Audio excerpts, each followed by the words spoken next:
Hi, I'm Cynthia. I'm 32 years old, and I would like to share my story about the journey of being single and where I am today.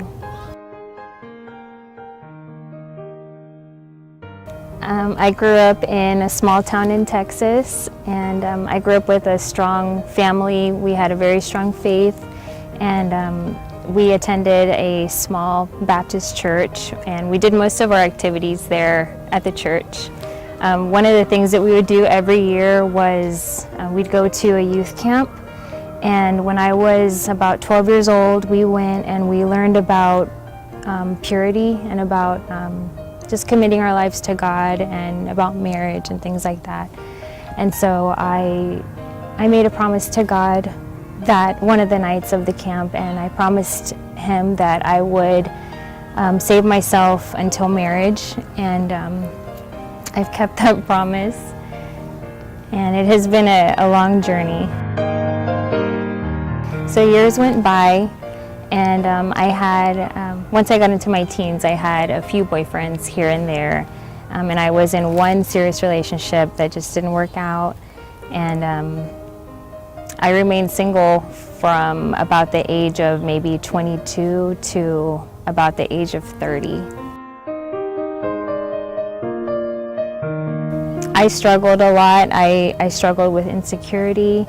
I felt like the dreams that I had for my life just weren't happening, and during this time my mom, she has always had a lot of faith, and she gave me a scripture that is in Matthew 7:7, and it was like on a little plaque, and I just put it on my wall, and I just thought, well, that's a nice scripture. And what the scripture reads is, it's Jesus talking. He says that, ask and it will be given unto you, seek and you will find, knock and the door will be open unto you. Because everyone who asks receives, he who seeks finds, and to him who knocks the door will be opened. And then it goes on to say, if you being evil know how to give good gifts unto your children, how much more will your Father in heaven give good gifts to those who ask him? I decided to believe that that scripture was for me, and I decided to start asking God to bring me a husband. I asked him to bring him to me within 6 months. I had never asked God for anything so specific before, but I just wanted to be bold and apply that scripture. So every day I would pray and I would read the scripture out loud, and I would believe that it was for me, and I believed that God would bring me my husband. And so nothing happened. The months went by, and me and a friend, we had started a Bible study where I would make dinner, and her husband would teach. Well, mostly her husband would teach the Bible study, and there was just different people that would come, and we had a good solid group going. And one day, it was like towards the end of the 6 months, a young man showed up. His name was Christopher Lopez. When I first met Cynthia, I was working at a children's shelter for the behaviorally intensive for children of the state. I was a cabin parent for 10 children, and part of a team, a family that cared for 80.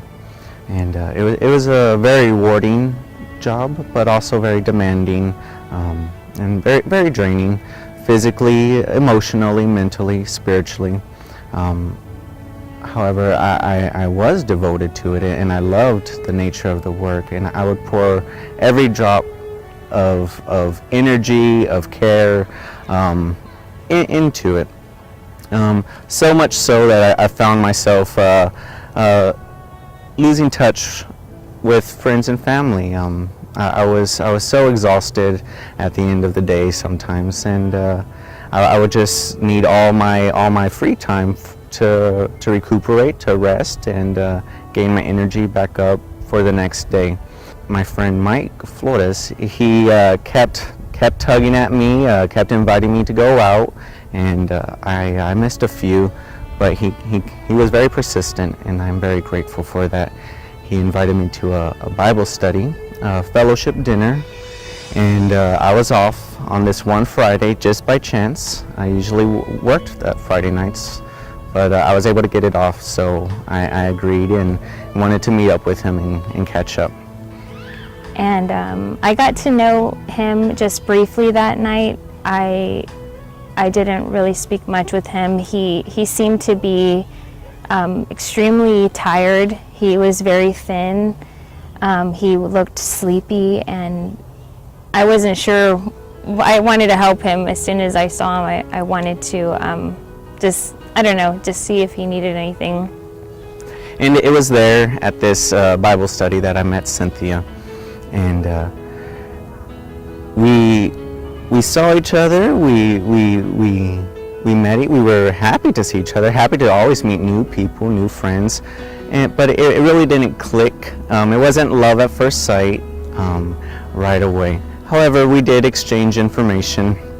I eventually got to know Christopher a little bit more, and I loved his heart for the broken, and he also loves the Lord as well, and so that I found that to be pretty amazing.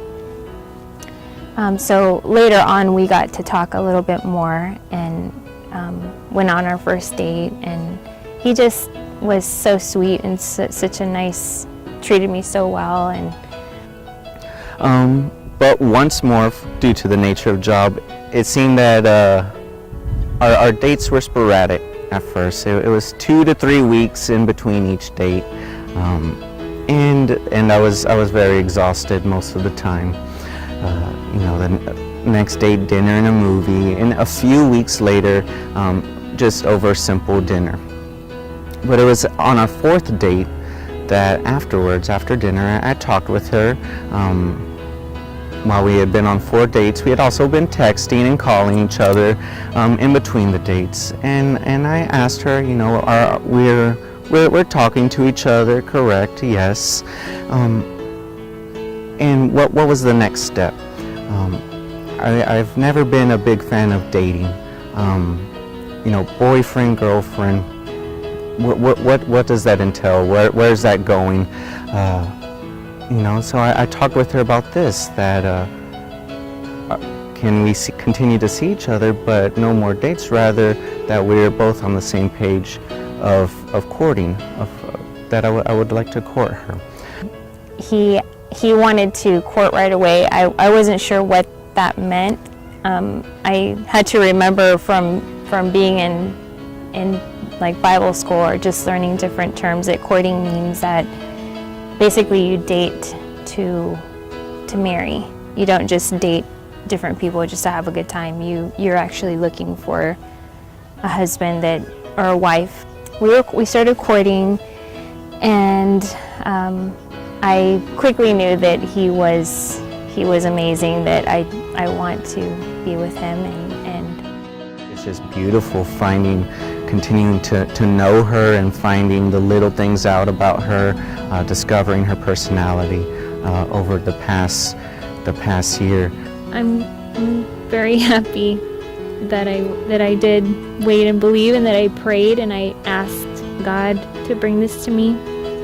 There's a scripture that says that you have not because you ask not, and so I think it's true. It is true. Please visit our website, favorablejourney.com.